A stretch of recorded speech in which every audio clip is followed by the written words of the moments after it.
Sa Good Vibes, Maragaha Beach sa siyudad ng Sagay ang gintinluan sa bulig sa mga residente matapos nga magtipon diri ang mga basura tugas ang pagbaha.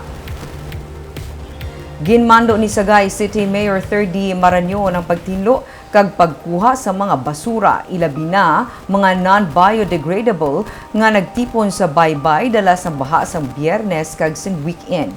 Pero humalin sa ginmando ini sang alkalde sa engineering office sang Banwa ang pagkuha sa mga basura gamit ang heavy equipment, amat-amat man nga nagdagsa ang mga volunteers sa Maragaha para magbulig sa liwat nga pagpatahom sang baybay.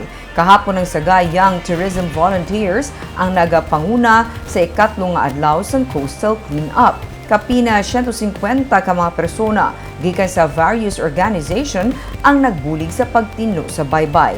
Sa karon, yara na sa 237 ka sako sang non-biodegradable waste o kun basura ang natipon kag nakuha gikan sa Maragaha Beach. Magapadayon sunod sa PIO sang syudad ang pagtinlo sa beach bangod sa padayon man nga nagakadto ang volunteers para mabalik ang katahom sang Maragaha Beach.